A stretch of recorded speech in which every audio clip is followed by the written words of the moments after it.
descubrir la espiritualidad, el deseo de descubrir la espiritualidad, viene muy de la mano de tratar de descubrir quiénes realmente somos. Y el primer desafío que hay en ese camino es que como el nivel de alma que corresponde al espíritu, ustedes todos tomaron el curso 2, el nivel Ruach,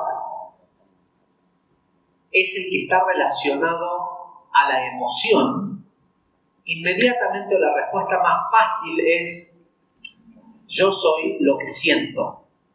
Claro, no soy el cuerpo, soy una persona amable, soy irascible, soy esto, soy lo otro, pero en realidad estamos describiendo ahora emociones que terminan siempre convirtiéndose en sentimientos. Uno emite la emoción, eso se proyecta en tu medio, pero también en tu cuerpo, y ahora lo sentís en el cuerpo, sentís el medio, sentís tu hábitat que acabás de crear, la sentís, la sufrís o la disfrutás o lo que sea, la creaste con tu emoción.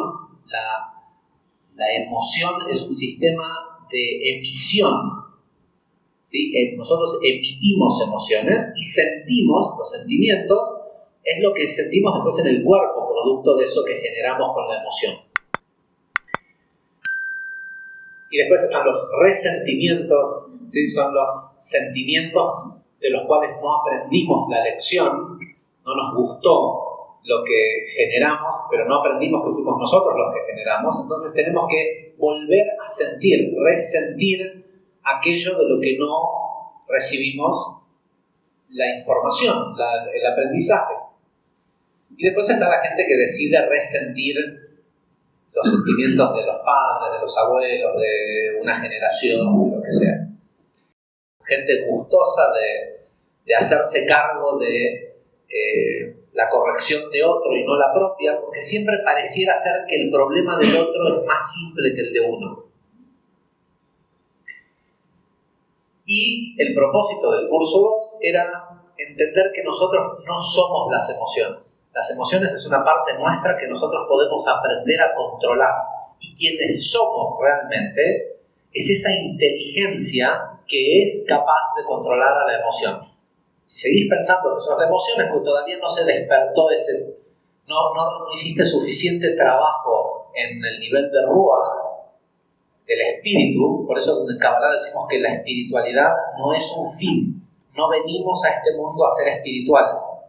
La espiritualidad es un medio, es una vasija para conseguir el segundo nivel de alma, el tercer nivel de alma, que es Neshama, que es el que nos trae iluminación.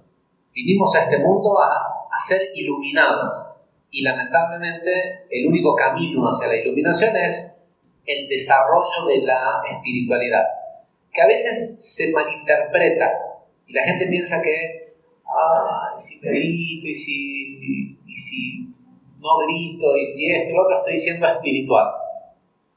El desarrollo de la espiritualidad es el control de la emoción y la madurez de la misma. La madurez emocional, eso es ser espiritual. Una persona, hay gente que me dice, tal y tal persona tendría que venir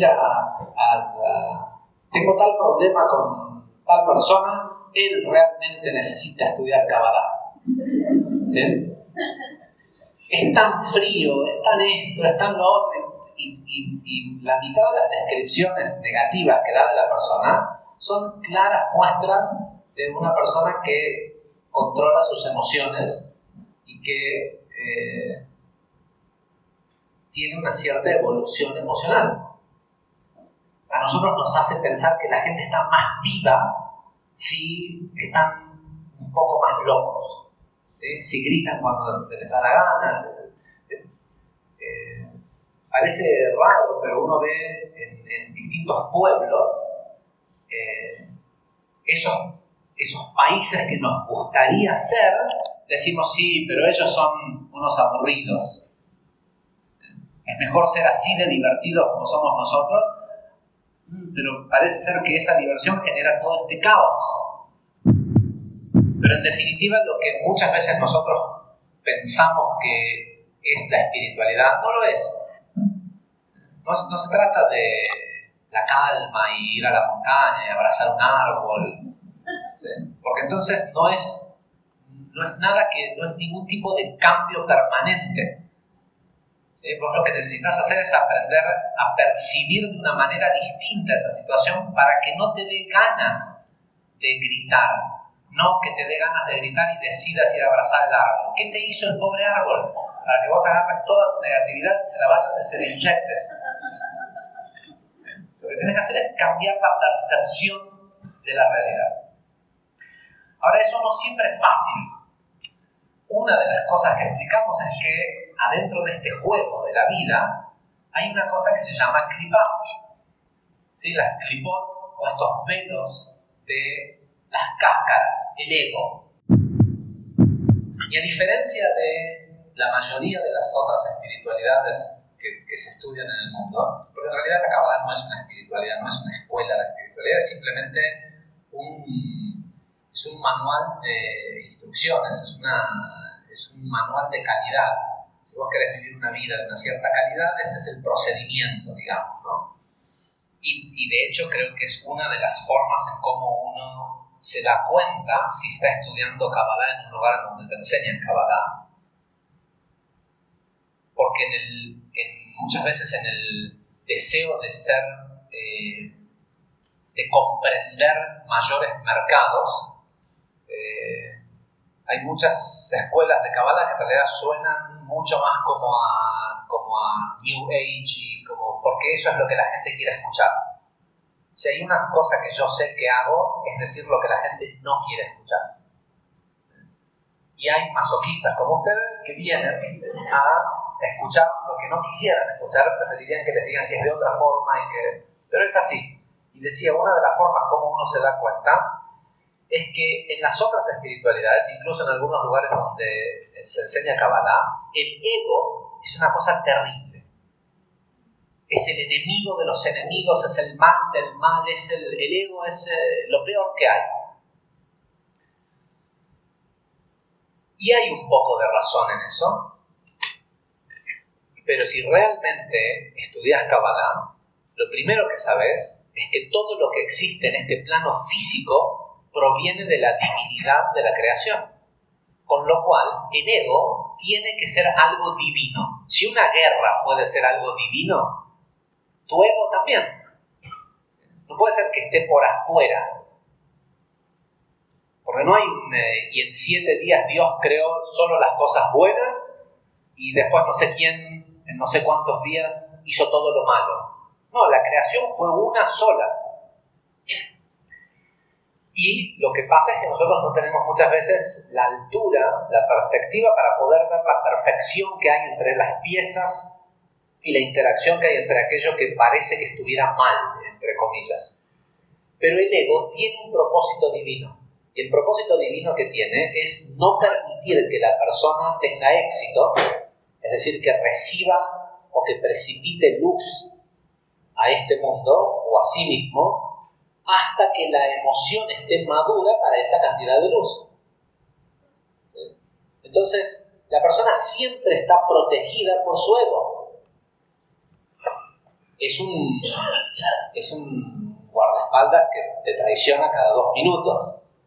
¿Sí? Al final, o sea, es el tipo que dice que te protege, pero te pone el pie y te hace caer cada 2 minutos. Pero de lo que te está cuidando es de algo más importante que las caídas y los fracasos. Te está cuidando de que no descienda luz de la planta nuclear directa y te queme. ¿Sí? Entonces está bloqueando la cantidad de luz. ¿Cómo se forma la clipa? La clipa se forma siendo egoísta. Cada nivel de egoísmo que uno tiene genera una cáscara. Cada trabajo, lo que uno trabaja en el nivel de Rúa, de la espiritualidad, sobre su alma, elimina una capa. ¿Por qué? Porque ese trabajo te hizo merecedor no merecedor, te hace apto para recibir esa luz. Y si la recibieras no estando apto, te quemaría. De hecho, uno de los problemas que tenemos, ustedes ya saben lo que es Da'at, la conciencia de sobrevivencia reptiliana que tenemos, este pensamiento dual del bien y el mal, lo que nos hace es que atrae constantemente a nuestra vida luz para la cual no estamos maduros. Y de lo que se trata este curso número 3 es empezar a ver cómo funciona todo eso que aprendimos en el curso 1 y 2 en cosas cotidianas.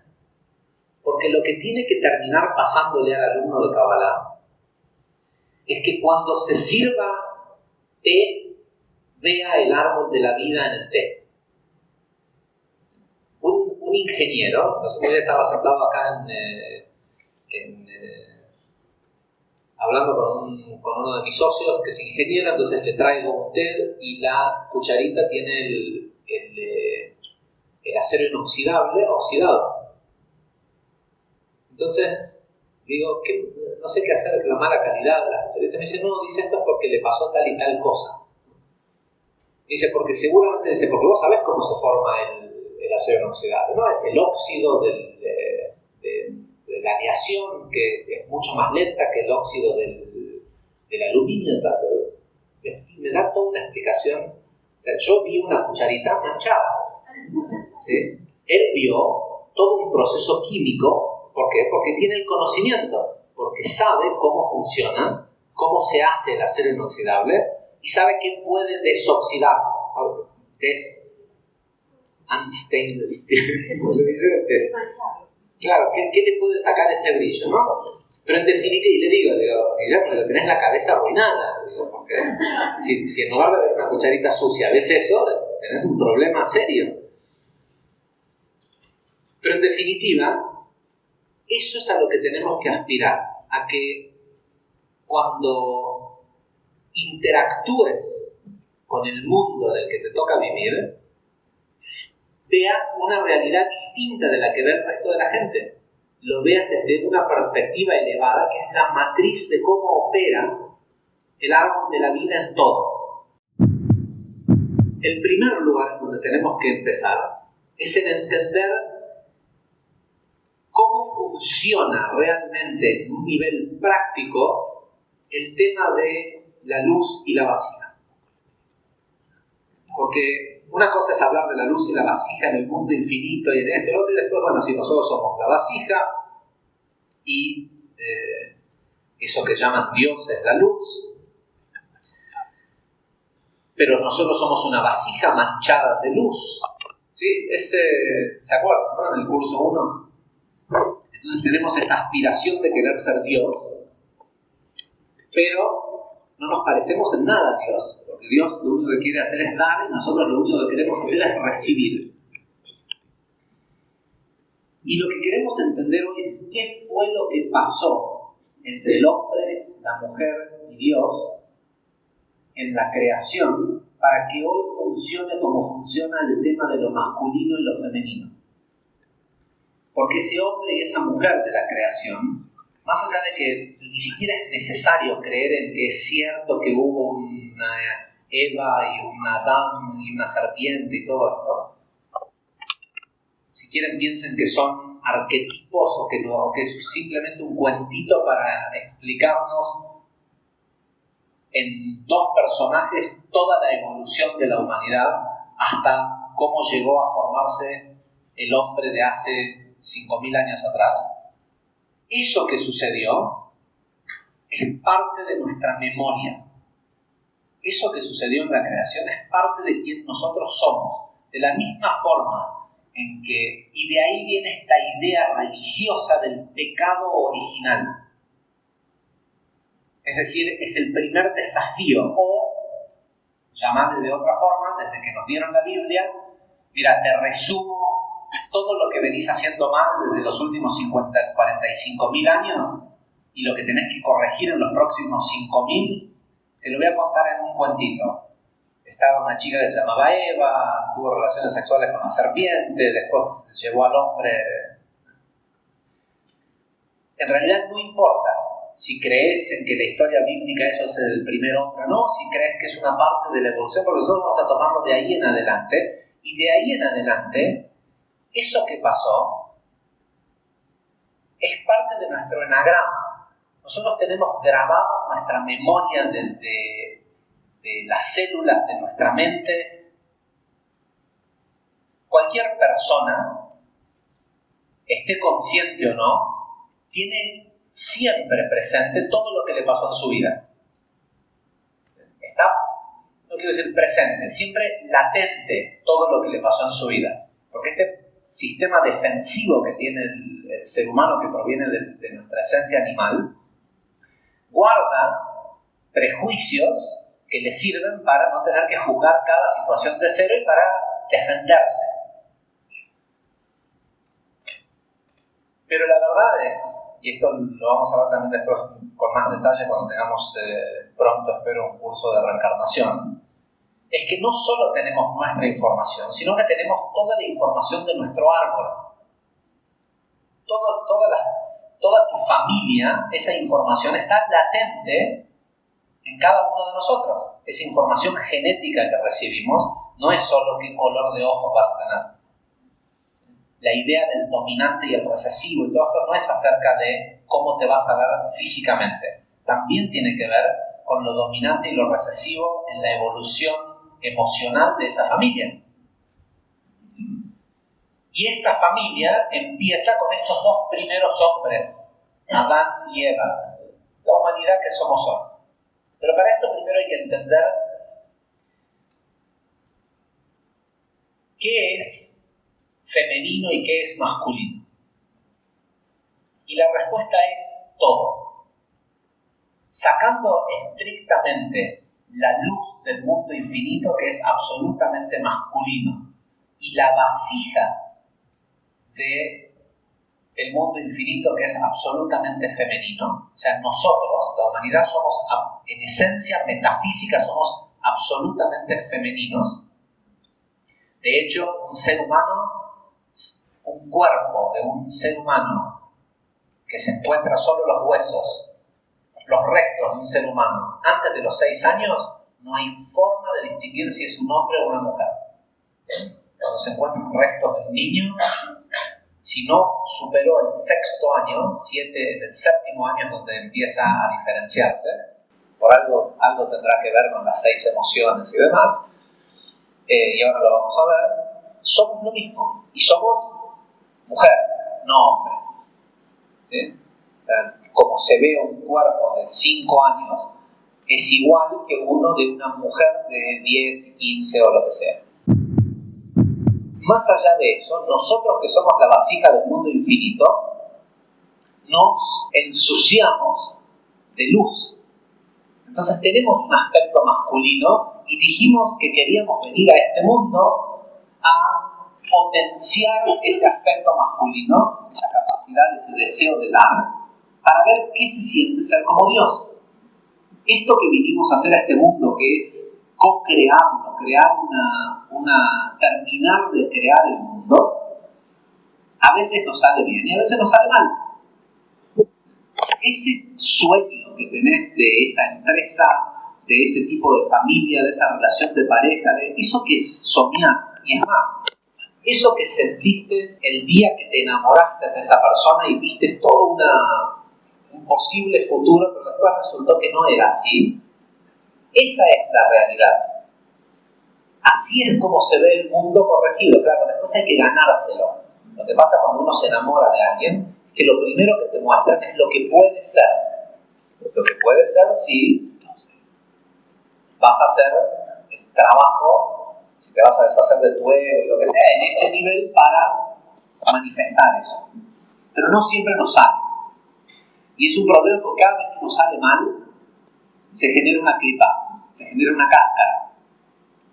De hecho, la razón por la cual nos sale mal es para tratar de romper esa cáscara, porque nada es más efectivo para romper el ego que el fracaso. Si la razón por la cual no está resultando esta relación de pareja es porque hay demasiado ego entre las personas, lo que mejor cura el ego es un divorcio traumático. Si es que había mucho ego, si había poquito ego o si habías evolucionado y en realidad tenías que simplemente no seguir con esta persona, te separas Y si te ves con la persona en la calle no hay ninguna historia y no tenés tampoco ninguna necesidad de seguir viendo a la persona. En este proceso de co-crear la realidad, si no seguimos el mismo método que siguió el creador para crear este mundo, no nos sale. Ahora, hay un tema que no es nada menor, que es que estos mundos, emanación, creación, formación y acción, están en ese orden para crear el universo.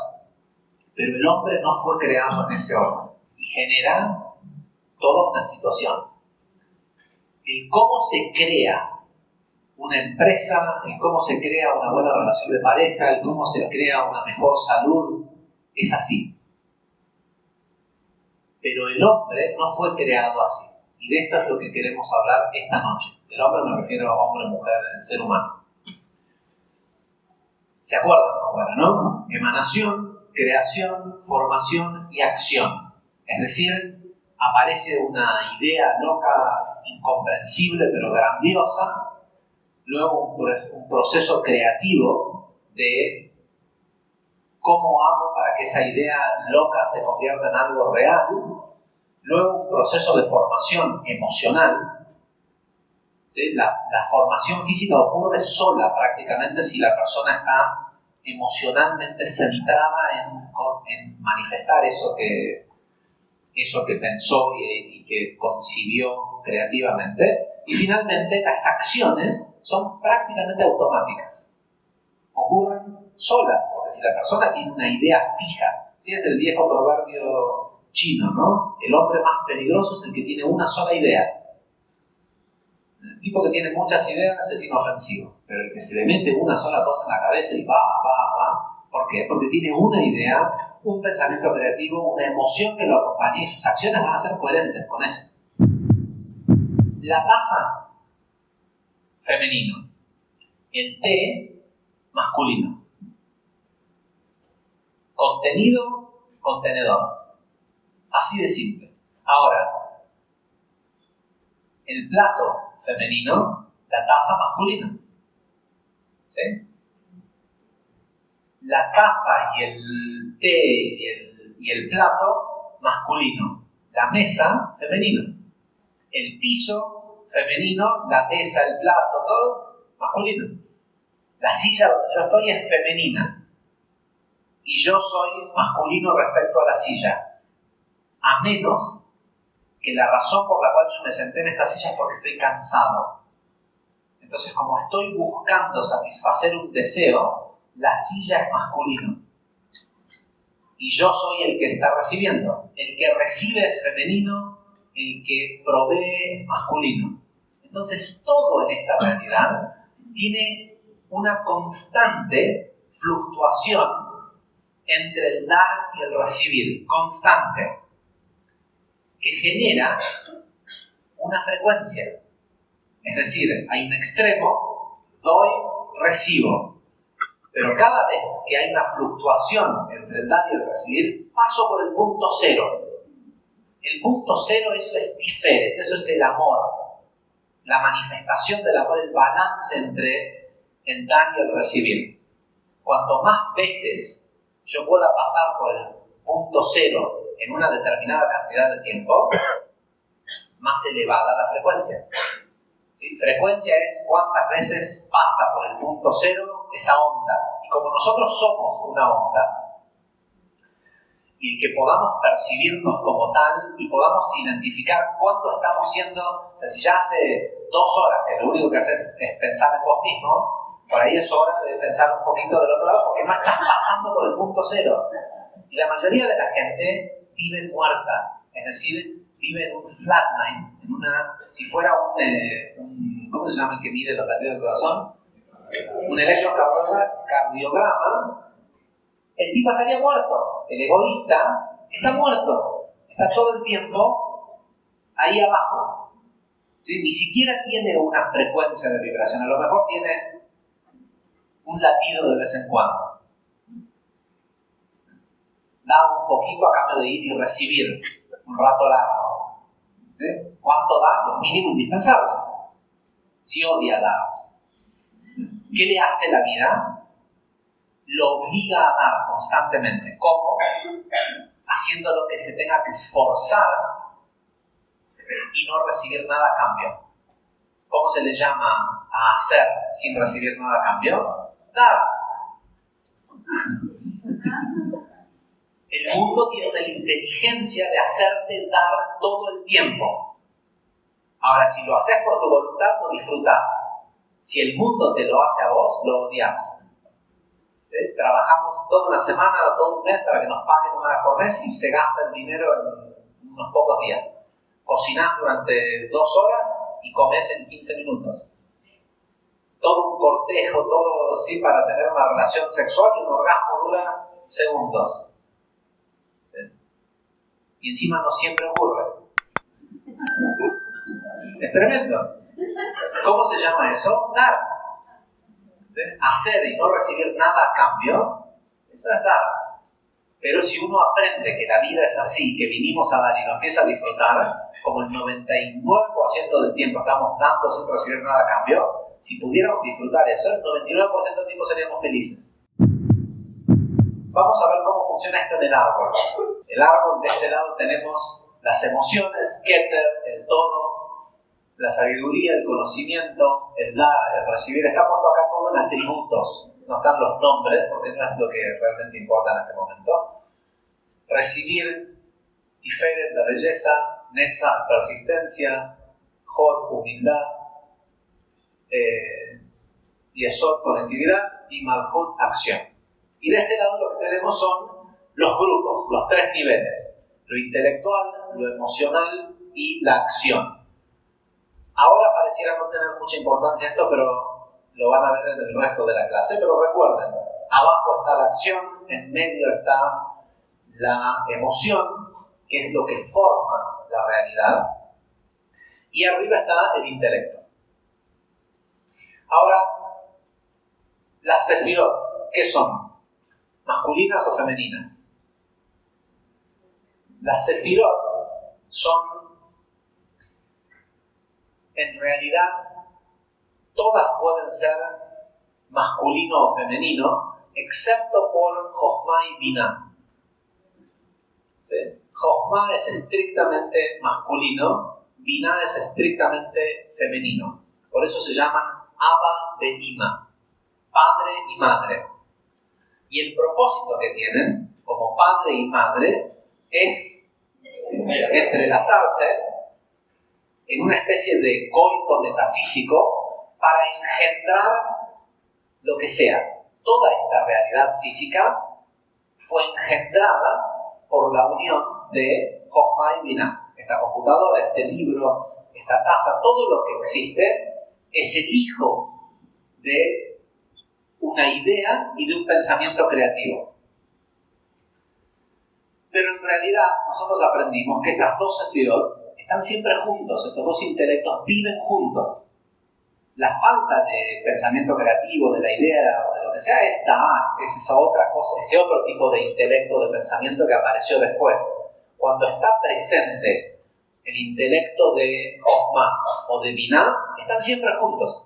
Con lo cual, en realidad, son una especie de entidad andrógena que es todo masculino y todo femenino, pero como están uno adentro del otro, ellos simulan la realidad del Ein Sof, del mundo infinito, que es la luz y la vasija juntos. Entonces, como ellos están juntos, lo único que quedó para representar o para simular, porque este mundo es un mundo de simulación, esto es un simulador de vuelo, esto no es real. Acá venimos a simular dar y a simular disfrutarlo. ¿Sí? Por eso después la gente finge tantas cosas. ¿Sí? Entonces el único lugar en donde se ve en forma separada esta interacción entre lo masculino y lo femenino es puntualmente Zeir Anpin, que es masculino, y Malhut, que es femenino. La esencia del hombre, físicamente, de un cuerpo humano, de un hombre masculino, es Zeir Anpin. Él es proveedor, por eso él produce semen. Y la mujer es Malhut, Por eso ella tiene una matriz en la que puede manifestar físicamente eso que recibe del hombre. Y es un lugar de gestación, que se gesta lo que sea que se precipitó. Por eso el carácter del hijo lo determina la conciencia del padre en el momento de tener relaciones sexuales. Las sefirot en sí tienen una mayor parte. Vamos a volver un segundo y explicar de qué se trata esto de que tengan género. Como necesitamos que la luz baje desde Keter hasta Malhut, hace falta que tengan un aspecto de dar luz y un aspecto de recibir. Y si se acuerdan del curso número 2, la primera clase, ¿se acuerdan que decía que arriba era 100% luz y abajo 100% vasija? Es decir, era 100% femenina la vasija y 100% masculino la luz. Pero hace falta que se vaya ampliando el deseo, la vasija, para que succione la luz. Jochma se quiere quedar con toda la luz. ¿Cómo no se va a quedar con toda la luz si está ahí al ladito de Keter, del todo? Pero después de Jochma hay una mujer que le pide todo lo que tiene. ¿Sí? Y esa mujer es una madre. Entonces esa madre tiene un hijo varón, su primogénito, ¿sí? Al que le quiere dar todo lo que tiene. ¿Sí? Pero ese hijo varón se va y se consigue una esposa. ¿Sí? Y así sucesivamente va de masculino a femenino, de Jochma hasta llegar a Malhut, va de masculino en femenino hasta que finalmente está la gran vasija, el gran femenino que es esta realidad física.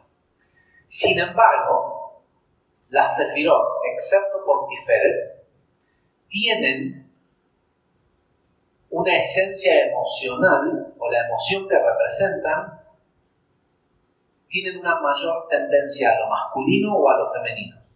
Y es importante conocerlo, porque ahí te vas a dar cuenta que hay muchas cosas que uno hace que no corresponden según tu género. Una persona sola tiene que hacer todo, pero una persona que vive en comunidad o en la mínima comunidad que es una pareja, hay roles, no porque uno sea de hombre o mujer, porque son más efectivos los hombres haciendo ciertas cosas y son más efectivas las mujeres haciendo otras cosas. Y como de lo que se trata es de hacer un tikkun, terminar y salir de esta ilusión, es mejor asociarte con alguien que sea bueno en ese negocio para tener éxito. Voy a ir y volver un par de veces. ¿Sí? Masculino, femenino, no se puede cambiar. Jochma, Binah. Dar es algo masculino. Recibir el deseo es algo femenino. Y acá viene esta idea de, cabalísticamente, en hombre, mujer, todo lo que el hombre produce es para que lo gaste su mujer. ¿Sí? ¿Y ella qué quiere? Una sola cosa. Más.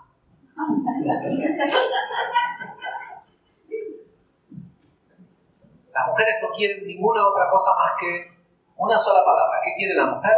Más. Los hombres quieren eso. Lo que sea que es eso hoy. Puede ser hoy o este minuto. Pero los hombres quieren eso. Las mujeres quieren más. Porque en el deseo, en esa inteligencia de querer más, está en el empujar al hombre a que dé más para recibir más. ¿Sí? Cuando hay un buen balance entre este masculino y este femenino, se genera Tiferet, que es la belleza. La belleza es indistinto, es masculino, es femenino. ¿Sí? Tiferet no tiene género, porque Tiferet es verdaderamente el amor manifestado. ¿Sí? Es el centro de la emoción. Y no existe si previamente no hay un balance entre estos dos. Esta sefirá siempre está en duda su existencia, a menos que, si no hay un balance entre Gesed y Geburah, no se genera Tiferet. Y para la mayoría de la gente ahí es a donde se corta el flujo de energía. Netzach, la perseverancia, es masculina. Entonces, tenés que querer más. Esa es tu función como mujer. Pero no se trata de romper los quinotos. ¿Sí? La parte de la perseverancia, y esto, presten atención, esto se ve mucho más en cosas primarias, como el tema de conseguir sustento y las relaciones de pareja. La función de insistir es del hombre. ¿Sí? La función de lo femenino, que es la que sigue, es la humildad. De acá viene la idea de Sniut, de que la mujer debe ser recatada. ¿Sí? De que el tema de la humildad en la mujer tiene que ver con la mujer no tiene que insistir en tratar de dar para conseguir un hombre. Al revés. O sea, los hombres desean a las mujeres que menos dan. Desean a las mujeres que dan momentáneamente. ¿Sí? Porque como el hombre siempre quiere recibir algo en ese momento, hay un deseo momentáneo. ¿Qué es más a largo plazo seductor? ¿Una falda larga o una bikini? Honestamente, a largo plazo, ¿qué te genera más intriga y qué? Entonces, y mucho de lo que vemos que pasa en este mundo y a lo que nos sumamos porque pensamos que esa es la forma, porque todo el mundo lo hace, en realidad genera discordancia en nuestras emociones primordiales y genera fracasos. Porque dentro de lo que estudiaron en el taller de los secretos del éxito, un mismo éxito puede ser conseguido por un hombre y por una mujer, pero de manera distinta. La idea puede ser la misma, el resultado puede ser exactamente el mismo, y sin embargo, la forma de hacerlo es distinta. Porque tenemos formas distintas de pensar complementarias.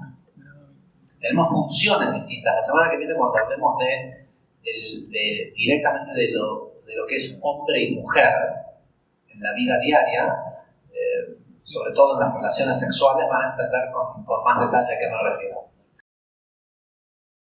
Y eso es masculino. La conectividad, por eso es que a las mujeres les cuesta tanto tener amigas. No van a decir, todas las mujeres tienen amigas, todas las mujeres fueron a la secundaria y de la secundaria tienen un grupo de amigas con las que se juntan. Los hombres tienen amigos. Los hombres pueden tener amigos y nunca competir con ellos. Las mujeres son amigas de toda la vida, se aman, pero se visten de una cierta forma para salir con sus amigos, porque las otras se van a vestir es constante el tema de la competencia, porque arquetípicamente la mujer es recolectora, y en la recolección hay competencia. En la caza es el individuo y la presa. En la recolección, por eso es que los hombres tienen mayor precisión para pasar un auto en la ruta y todo esto, porque tenemos miles y miles de años de aprender a calcular el punto de unión entre la flecha y el animal en movimiento. ¿Sí? Y por eso a las mujeres, cuando entran a un negocio, en el momento que ven un celo o lo que sea, antes de ver si les queda o no, empiezan a recolectar. Porque arquetípicamente las mujeres fueron recolectoras durante miles de años. ¿Sí? Y finalmente Malhut es femenino.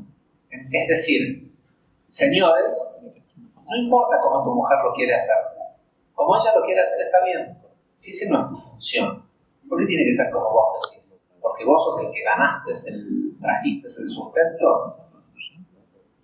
Uno de los lugares de desconexión en el éxito está en esto del querer controlar. Tu trabajo es extraer luz de los planos metafísicos. El terminar de precipitarlo es una acción femenina. Estos tres niveles que veíamos anteriormente, en realidad nosotros sabemos que se dividen en 4 mundos, que era lo que hablábamos al principio. Atzilut, Briah, Yetzirah y Asiá. Las Sefirot masculinas se ubican hacia la columna derecha y las Sefirot femeninas se ubican hacia la columna izquierda. Los niveles de Geburah se manifiestan del lado izquierdo y los de Gesed o lo masculino del lado derecho. Entonces, y si prestan atención, incluso la forma en cómo se ubican, lo femenino contiene a lo masculino. ¿Sí? Lo femenino está por abajo. Ahora, el gran trabajo está en la columna central. Y si se acuerdan, en la segunda clase del curso intermedio, leemos la primera sección del Zohar. Lo primero que Rabbi Shimon Bar Yochai dijo cuando empezó a revelar el Zohar, que se llama Hidra Rabbah, la gran asamblea. Y lo primero que dice el Zohar es: ¿hasta cuándo vamos a permitir que el mundo continúe siendo sostenido por una sola columna sin forma? Pero la palabra que utiliza para decir sin forma es en caos, y es la misma palabra que la Biblia utiliza para decir como en el principio la tierra estaba ¿cómo se dice? Void, siempre se me va esa palabra. Estaba anulada y en caos. Y Ramash la que explica que lo que se refiere a Rabbi Shimon Bar Yochai cuando dice el mundo soportado sobre una sola columna, se refiere a las 7 sefirot inferiores apiladas, que es lo que las espiritualidades orientales, hasta ese momento que apareció el Zohar, le apareció Rabbi Shimon Bar Yochai, que dijo: así no es como funciona, y tratar de conseguir eso es un error. ¿Por qué? Porque cuando tenés algo que no tiene base y que está en una sola columna, es muy fácil que se caiga. Sí, es genial estar centrado, pero hay que estar centrado con 3 puntos de apoyo, formando un plano. Hay que tener una columna derecha, una columna izquierda, y después permitir la evolución de la emoción en el centro. Y las patas de ese crecimiento espiritual son Netzach y Hod. Son la columna derecha y la columna. Son las patas, es la perseverancia en el trabajo espiritual, en el dar, y la humildad. Si prestan atención, las 7 sefirot inferiores apiladas es el equivalente a una cruz. La forma de la cruz son las 3 sefirot superiores y las 7 sefirot inferiores apiladas. Ahora, estos mundos, ¿sí? Atzilut, Briah, Yetzirah y Asiá, representan lo que ustedes ven de este otro lado, que es Dios. Eso que la Biblia llama Dios, cuando finalmente este Dios de la Biblia decide que va a hablar con Moisés y dice: mira, para salir de la esclavitud te voy a mostrar quién soy. Yo no soy el Dios que conocieron tus ancestros Abraham, Isaac y Jacob, que el Shaddai,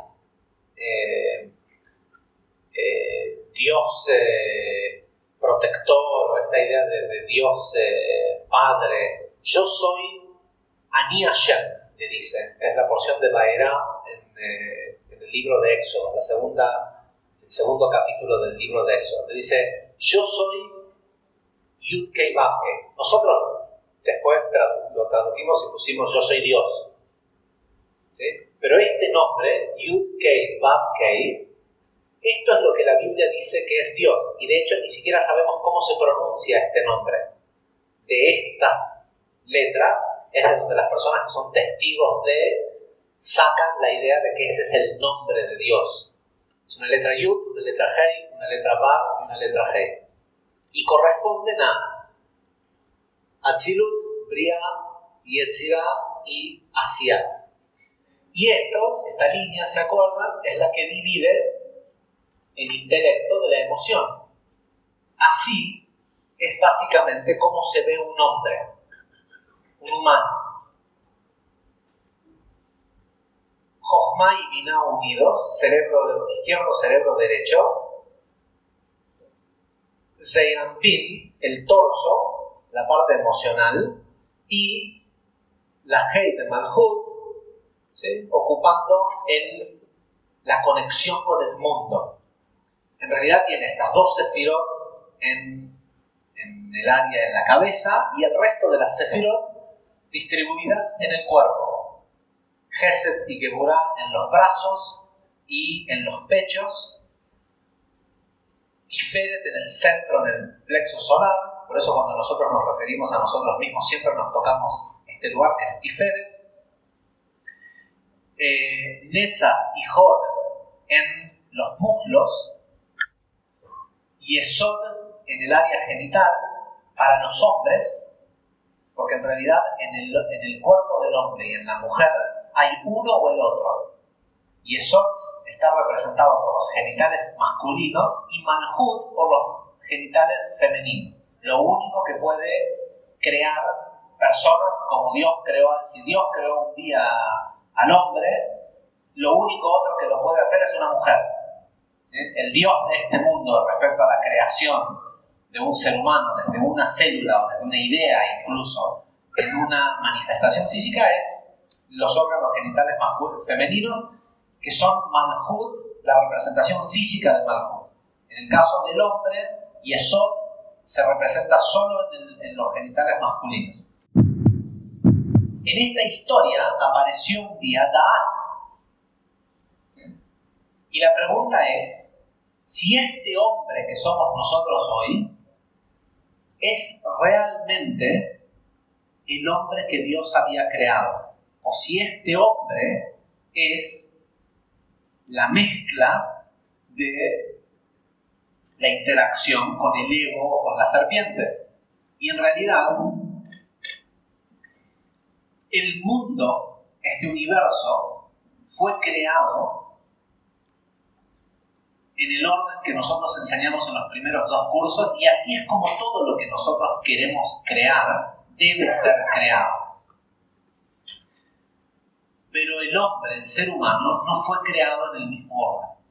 La idea original, ¿hacemos un hombre? Bueno, si lo hacemos, Dios le pregunta a los mundos, Naase Adam Betzalmeinu Kimuteinu Betzalmeinu. Quiere decir en nuestra sombra. ¿Qué es una sombra? Una imagen igual a la del objeto real.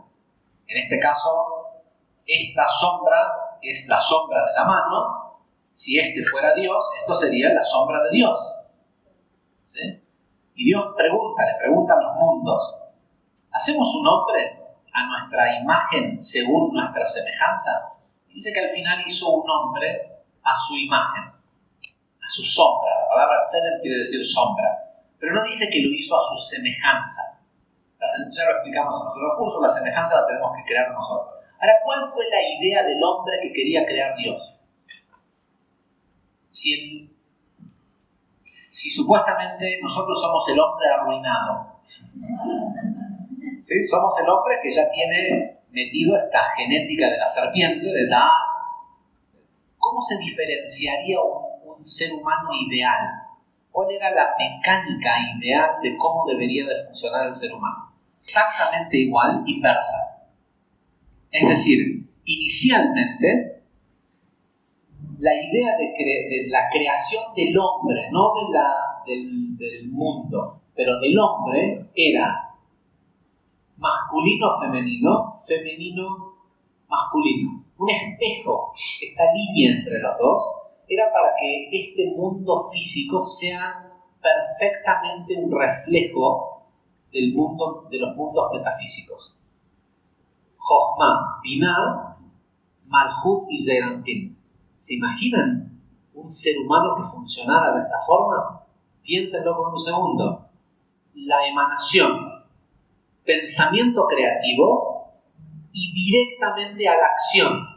Y la acción que el ser humano iba a hacer le iba a permitir sentir.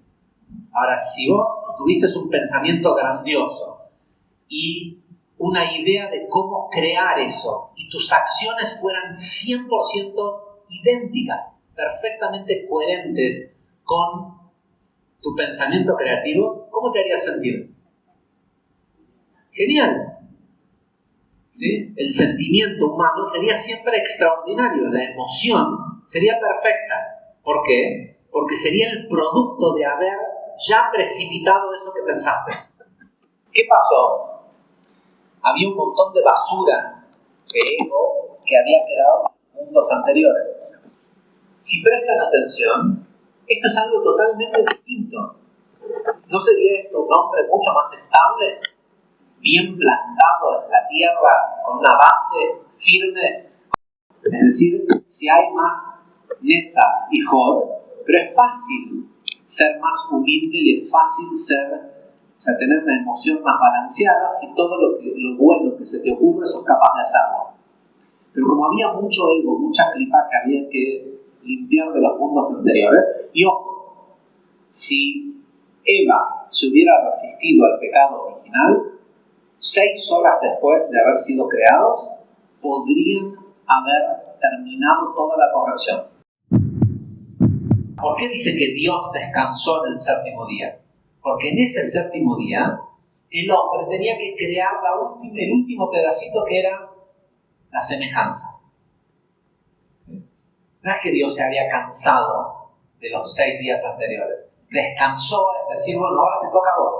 Yo hice el 99,9% del trabajo. Tu trabajo es unir lo masculino y lo femenino. Por eso los hice en 2 pedazos, uno masculino y uno femenino, porque como no pude hacer un dios y una vasija, fabriqué un pedazo de ustedes que tenga conciencia de vasija y uno que tenga conciencia de dardo.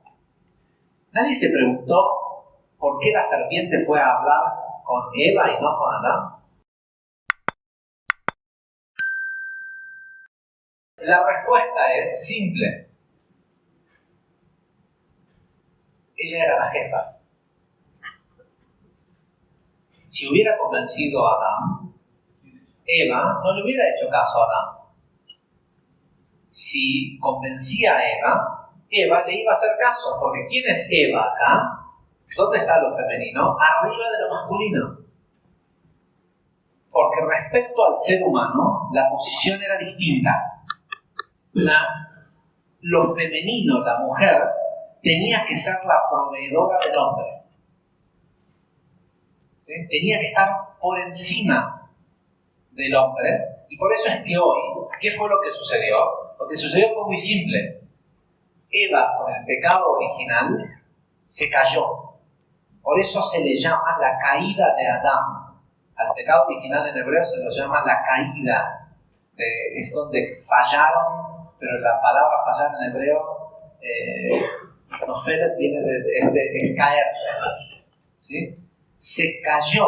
Eva cayó en la posición. Y no solo eso, el Zohar hasta dice que la caída de Eva hizo que la luna, que era un astro del mismo tamaño que el sol, se achicara, porque representan lo masculino y lo femenino. Hubo una caída, no es literalmente que al planeta le haya pasado eso, sino la influencia que tienen. ¿Sí? La luna cayó, es decir, cayó en detrimento del hombre. ¿Qué controla la luna? El agua, las emociones. La emoción es un atributo masculino. Seiranpin es un atributo masculino. Y nosotros pensamos que es algo femenino. Las mujeres son más emocionales. Lo que sucedió es que se cambiaron los roles.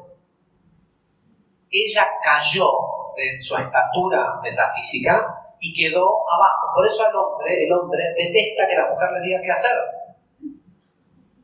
Porque él pensó de que él iba a venir y que lo que iba a hacer en este mundo era únicamente encargarse de precipitar pensamientos divinos, y que del pensamiento que él iba a precipitar, ella iba a poder, sin trabajo físico, manifestar una determinada realidad. ¿Sí? Y el verdadero, y por eso es que más tarde en la historia aparece un señor llamado Jacob que personifica a Zeirampin o al arquetipo de lo masculino, que se casa con dos mujeres, dos hermanas.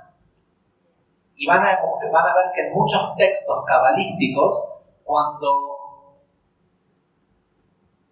el Zohar se refiere a la Sefirá de Binah, le dice el Parsuf Lea. El conjunto de Sefirot llamados Lea. Lea, esa historia, no importa si existió un Jacob y una esposa Lea y una esposa Raquel.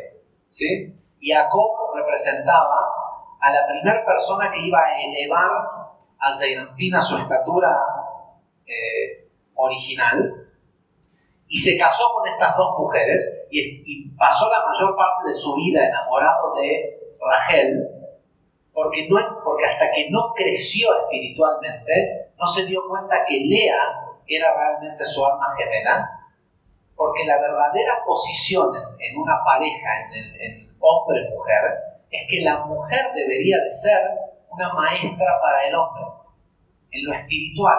Después le toca esta dualidad de ser Rachel, que es el manifestar a los hijos productivos. Rachel fue la madre de Yosef, que Yosef es el representante de Yesod, de la abundancia, ¿sí? Pero el trabajo de una mujer, las mujeres, por decirlo de alguna forma, como todos nacemos en el nivel de Nefesh, de Nefesh, tenemos que elevarnos a Ruach y a Neshama, la mujer nace Rachel, una cosa bella. Y Jacob estaba enamorado de Rachel porque dice que Rachel era una mujer hermosa. Pero no es de la belleza, o sea, al principio nos enamoramos de esa belleza física, pero la función de la mujer es elevarse de ser simplemente un recipiente a convertirse en ima, en madre. La idea del deseo de la mujer de ser madre no pasa solo por tener hijos, no es una cuestión de reloj biológico. ¿Sí? De hecho, no tiene obligación de acuerdo a no hay una ley de la Biblia que diga de las mitzvot que diga que la mujer tiene obligación de tener hijos. El hombre sí. ¿Sí? El hombre tiene obligación de ser fructífero, la palabra, ¿sí? Sin embargo, el trabajo de la mujer es convertirse en madre, pero no madre por ser la madre de su esposo también, y ser la que lo reta y lo que esto y lo otro, sino en una proveedora, porque la madre es la que amamanta a las realidades inferiores. Mucha gente dice, pero ¿por qué en las clases de Kabbalah y esto hay un 30% de hombres y el 70% son mujeres? Es porque tiene que ser así, porque esta vez, como nunca antes, la corrección del mundo depende de las mujeres. Dependen de que la mujer decida dejar de ser una cosa, ¿sí? Aunque le cueste la vida. ¿Sí? Si total es una encarnación, no es en el largo de lo que es la verdadera realidad, dejar de ser una cosa para convertirse en una proveedora de intelectos. La capacidad de precipitar luz de un hombre en una pareja siempre está condicionada por el nivel espiritual de su mujer. ¿Sí? La mujer tiene la capacidad de funcionar como una especie de capuchón que protege el descenso de la luz, ¿sí? Y contiene a la emoción. De ahí la importancia de la relación entre el hombre y la mujer cuando el hombre está creando, y contiene a la emoción hasta que la luz desciende hasta Jod. Por eso el Zohar dice que la madre amamanta a Zeirampin, pero su leche, la leche de sus senos, de Geset y Geburah, solo llega hasta Jod. lo que hace es desciende una especie de capuchón que protege al intelecto, a lo que está precipitando el hombre o que están precipitando entre los dos en copulación o en pareja, hasta que la luz desciende a el final de Zeranpin, a Yesod, en donde la conciencia del hombre tiene que entrar en full rigor y precipitarlo de vuelta a la parte manifestadora de la mujer. El gran desafío que tenemos es que en medio de todo esto, incluso hoy ya está, este es el hombre que somos. El gran desafío en todo esto es que esta perforación que representa Ta'at afecta primordialmente o inicialmente, más que nada, a lo femenino. O sea, afecta al intelecto femenino, esto que es el intelecto creativo. La creatividad es una cosa que es femenina. ¿Sí? Cuando la gente te dice de que uno de los lugares en donde vemos esta unión de estos dos intelectos es en la comunidad gay. ¿Sí? Cuando la gente te dice, no, si vos querés un arquitecto o un diseñador o alguien que ¿sí? Contratá a alguien que sea gay. ¿Por qué?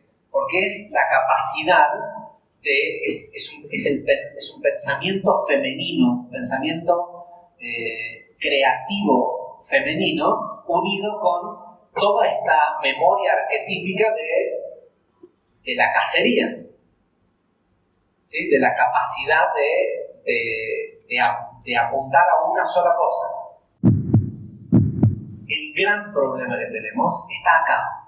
Ta'at funciona como es una perforación que está constantemente drenando luz que debería de estar conservada por la mujer. Hay un concepto en Kabbalah que se conoce como Eshet Haim, mujer virtuosa. De hecho, la idea católica de la Virgen María es eso, es Eshet Haim. Las primeras Biblias que se han encontrado escritas en griego hablaban de la Virgen María como la mujer virtuosa. Y 300 años después, en los lugares donde decía virtuosa, comenzó a decir virgen. ¿Sí? Pero la traducción de Eshet Haim es mujer virtuosa. ¿Qué es una mujer virtuosa? Ima. Una madre que protege. Pero no es que tiene que...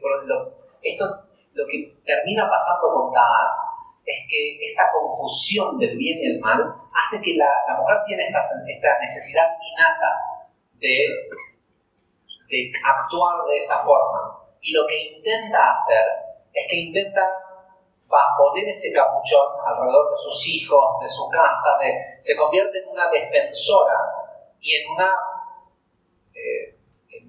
una entidad que cohíbe el crecimiento y la libertad de todo lo que lo rodea. ¿Sí? Cuando el propósito de la mujer virtuosa es el de ayudarle a su pareja o a la parte masculina la conceptualización de eso grandioso que él puede ver y nadie más ve. Y el problema es que cada vez que él ve algo grandioso, ella piensa que él es un soñador. ¿Por qué? Porque está allá en las nubes. ¿Por qué está él allá en las nubes? Porque ella está acá abajo. Si ella busca elevarse espiritualmente, el estúpido del marido que dice que tiene no sé qué sueños y esto y lo otro, de golpe ella va a poder empezar a ver que hay una verdad detrás de eso, que eso es posible y que él sueña con eso, porque no es la función de él entender e intelectualizar cómo se hace para bajarlo a la tierra. ¿Sí? La idea del hombre original, ¿sí? Es un hombre que cuelga del cielo. ¿Sí? Es un tipo que es un embudo, ¿sí? Que está unido al cielo. Y el hombre que tenemos hoy, ¿sí? Y sus frutos, ¿sí? Es un hombre que tiene la raíz en el cielo y acá da los frutos. Esta es la copa del árbol. El hombre que tenemos hoy es una cosa indefinida, ¿sí? Que está apenas parado sobre una esfera que le produce bastantes, porque esa esfera es lo femenino, le produce bastantes conflictos y constantemente lo desestabiliza. ¿Sí? Si la mujer se enoja, el tipo ya no puede ir a trabajar, si él o trabaja pero no le sale tan bien, si esto, ¿no? Tiene todo concentrado en el medio y le vienen diciendo hace por lo menos desde la Revolución Industrial que es de maricones tener emociones, ¿sí? Hoy sigue pasando, me llamó la atención cuando estuve en México hace poco, que tienen una publicidad en televisión para enseñarle a los padres mexicanos a que no les digan maricones a sus hijos porque lloran. Pero al punto de tener, y si prestan atención, acá en Argentina, clase media, media alta, lo que sea, van a escuchar, no importa de qué estrato social sea la persona, un chico creciendo que llora, tiene emociones en todo, es muy común que digan, no seas maricón. Hay un diseño detrás de eso, que es la represión de la emoción en el hombre, porque un hombre que tiene la emoción reprimida no tiene masculinidad. Nos han hecho creer que la masculinidad es la represión de la emoción. La masculinidad es la presencia de todas las emociones. Ahora, un hombre que tiene presente todas las emociones es muy difícil de esclavizar. Entonces, lo que hizo la Revolución Industrial, a través de principalmente las religiones, es precipitar la idea de que esto no es masculino, que la emoción no es masculino. Entonces, a falta de esa masculinidad, sale a buscar otra esencia masculina. ¿Qué encuentra hacia arriba? Hacia abajo no hay nada masculino. ¿Qué encuentra hacia arriba? Porque la idea era que el hombre mirara hacia arriba y se sometiera. Encuentra un padre, ¿sí? Un jefe, un sacerdote, un rabino, la iglesia,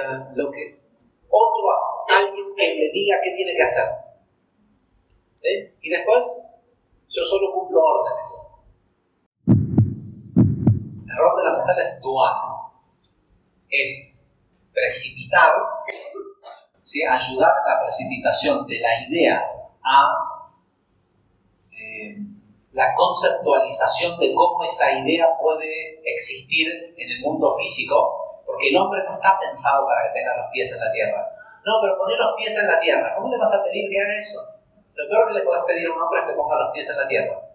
El día que pone los pies en la tierra, te hace sentir inservible. ¿Sí? E infeliz, seguramente infeliz. ¿Sí? La función del hombre es soñar, pero no es soñar para quedarse allá en las nubes, es para bajar esa idea, que la mujer conceptualice, o lo femenino conceptualice cómo se puede materializar en este mundo, para que luego él otra vez entre en interacción y con la emoción atraiga la manifestación de eso y luego que suelte. ¿Sí?